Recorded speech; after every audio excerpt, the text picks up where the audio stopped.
Hey, what's going on, everybody? This is Adam Burke from BangTheBook.com coming to you with our Wednesday weekend look-ahead video. Going to take a look at the lines for the 4 bowl games coming up here on Saturday. And also take a look at NFL Week 16 and some of the line movement that we're seeing out there in the betting market.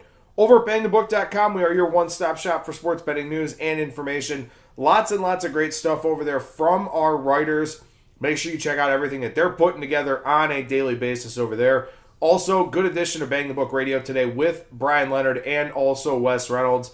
Talked about some of the bowl games here coming up this week. Also talked about handicapping around the holidays and 4 games for Week 16. So a good couple of segments there on today's edition of the show. If you've missed any editions of Bang the Book Radio here so far this week, you can find the segments on our YouTube page. And then, of course, you can find the segments and the full shows, Stitcher, Spreaker, Spotify, iTunes, you name it, you can find us on any of those apps. All right, so let's take a look here at the line movement that we've seen for this weekend and maybe forecast some of the line movement that could be coming up here for the 4 bowl games on Saturday and Week 16 in the NFL. We'll start with the Birmingham Bowl down in Birmingham, Alabama, between Wake Forest and Memphis. And as I take a quick look at the screen here, still seeing Memphis a 3 or 3.5 point favorite, depending on where you look. This is a number that was 4. Darrell Henderson not going to play for Memphis in the bowl game. That created a little bit of an adjustment out there in the marketplace. We'll see where this number ends up going. I think we could see some Wake Forest money here. A lot of people really like Dave Clawson. A lot of people maybe not as sold on Mike Norvell. Although I think Mike Norvell's done a fantastic job in Memphis. Justin Fuente built that program up, but Norvell has kept the expectations high. Those are types of coaches that you want to back. But maybe in this spot here, Wake Forest could be the team in a better position, having played the much tougher schedule, of course, being in the ACC, and then also without Darrell Henderson in this game. Take a look at the Armed Forces Bowl here between Houston and Army. Army getting the love in this one, up from a 3-point favorite to the 4.5 or 5 range. Obviously a very impressive season for Army to date. Knocked off Navy there in that standalone Week 15 FBS game. But one of the big reasons why this line is moving, seeing the side go up and the total come down because we're expecting wind in the forecast in Fort Worth on Saturday afternoon. Gusts up into the 20-mile-per-hour range. Obviously, we know Army does not have to throw the football at all. Houston, certainly in their best interest to be balanced and maybe throw the football a little bit more to move it in chunks against that Army defense. So with the weather conditions there, Army taking on the money and also money coming on the under, driving that number down from 64 into the 60.5 range. We'll move on to the Dollar General Bowl here between Buffalo and Troy. Buffalo, 3-point favorite, most places at the open, now down into the 1.5 or 2-point range. Fate of the MAC is ongoing. Would certainly expect that to continue. Obviously, Troy with the much shorter travel. We'll see how Ohio, Western Michigan, and then also Toledo fare in the bowl games here prior to this Dollar General Bowl. If they play well, maybe we get some Buffalo money coming back into the market. Then finally, the Hawaii Bowl, Louisiana Tech and Hawaii. Hawaii, a 1-point favorite on the island at home. Skip Holtz, very good head coach in bowl games. The Louisiana Tech Bulldogs, a little bit of an underwhelming and disappointing end to the season, which is a reason why they're an underdog in this spot. But taking on some money here with that Skip Holtz thing. Also, Hawaii not playing all that great of a schedule. So we'll see what happens in this one. Not that Louisiana Tech played a strong schedule by any means, but Skip Holtz, definitely a guy that the market does like in these games. Nick Rolovich, maybe not so much there for Hawaii. So that's what we're seeing on the college football side of things for this round of bowl games. So let's talk NFL, and let's start on Saturday, game 107-108 on the board. Washington and Tennessee. This one 10.5 out there in the marketplace. Redskins, a surprising winner last week with Josh Johnson over Jacksonville. The market not really expecting that to be the case here this week as they go from a 7.5 point dog to a 10.5 point dog. And as we'll talk about here with the next game and then also with Indianapolis on Sunday, this game does have some pretty significant playoff implications if Tennessee wins early. And again, the line suggests that they certainly should. That puts a lot of pressure on Baltimore in the late game as they take on the Los Angeles Chargers, game 123-124. Chargers 4.5 point favorite in this one. I mentioned on Bang the Book Radio that I did like the Chargers a little bit in this spot, being the best defense that Lamar Jackson has seen, but the Chargers are dealing with some injuries on the interior of their defense. The defensive tackle is a little banged up. Also some injuries at linebacker. So maybe not a bad matchup for Lamar Jackson, but still his stiffest test to date from a defensive standpoint. I do still think we wind up seeing Baltimore get a little bit of sharp money here in this one because defense travels so well. But I think this will be a pretty split game, probably between public and sharp, I would think, with the Lamar Jackson hoopla, the Baltimore defense, and then also what the Chargers did to knock off the Kansas City Chiefs last week. We'll move on to Sunday here. Start at the top of the board. Game 101-102. Tampa Bay and Dallas. Dallas a touchdown favorite in this one. Starting to see some sevens, -15, -20 out there.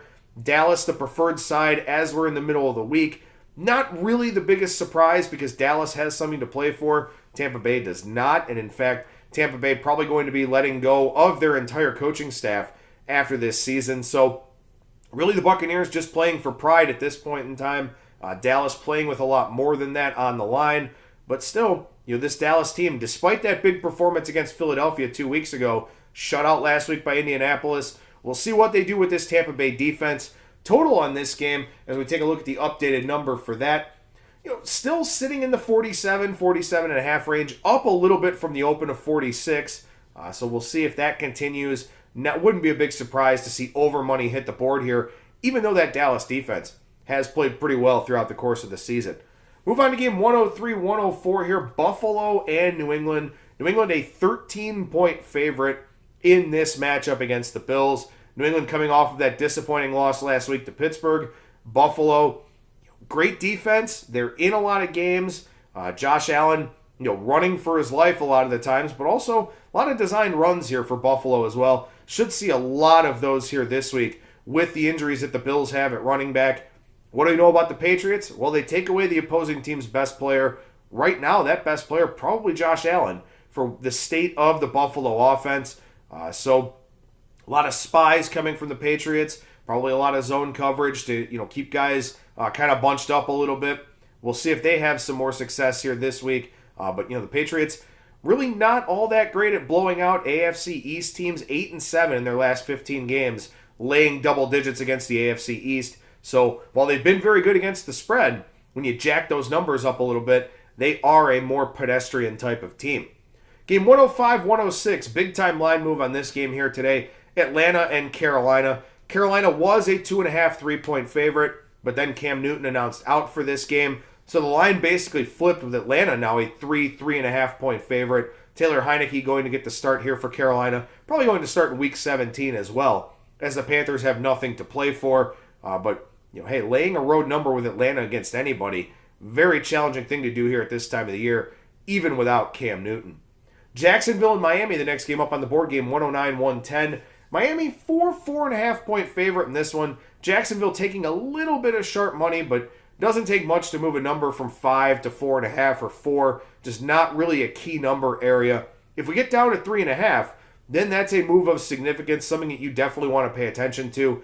Both of these teams dealing with some injuries, specifically on the Miami side. But this is a game I think it's very hard to have a lot of interest in with how flat and how bad Jacksonville looked last week, and really how bad their offense has looked all season, even with the transition to Cody Kessler. Giants and Colts. Indianapolis, 9-point favorite. We're starting to see some 10s pop out there now with reports that Odell Beckham Jr. not even at the practice facility today. Doesn't look like the Giants are going to use him again here this week. Got to think Indianapolis probably going up to 10 market wide, maybe even in the 10.5 range. Not a great spot for the Colts, as we talked about on today's edition of Bang the Book Radio. We may see some sharp money come back in on the Giants, but they will certainly wait and bide their time until we get to 10 or 10.5 market wide. I do think that ultimately ends up being the case. Indianapolis in a spot where this game could be very significant to them. If the Titans and the Ravens both win, then Indianapolis needs a little bit of help in week 17 from the Cleveland Browns, who take on the Baltimore Ravens. If the Ravens lose out in Los Angeles, then that Titans-Colts play-in game probably coming in week 17. So the Colts would have some extra incentive if Baltimore loses that game on Saturday night. Houston and Philadelphia here, Philadelphia up to a 2.5-point favorite. The market's been looking for reasons to fade Houston for a little while now. They seem to have one this week. The Eagles with some much-needed life with Nick Foles back behind center. Was that a one-week thing? Is that what we can expect from the Eagles this week? We're going to have to wait and see. But for right now, the market decidedly on the Eagles side of the equation. They opened a small dog, 2.5-point favorite. But again, haven't gotten to that magic number of -3 yet. If we get to that point, then we'll see if we get that Houston buyback in the marketplace. Game 115-116, Minnesota and Detroit. Vikings up from 5 to 5.5, even some 6s out there now as well. Vikings, very good third down defense, very good red zone defense, but it's just not really translating into a whole lot here for them. Kirk Cousins, last week they're up 21-0, looks like they're cruising to a win, throws a bad pick 6, all of a sudden it's a game at 21-17. They did pull away late, and Dalvin Cook was really good in that game last week, but the Vikings, just not trustworthy, laying big numbers, so we'll see if Detroit winds up taking some money back in this game. I would presume if it goes to 6 or 6.5, that would be the case, especially with a total in the low 40s here. But for Minnesota right now, in the 5.5-point favorite range.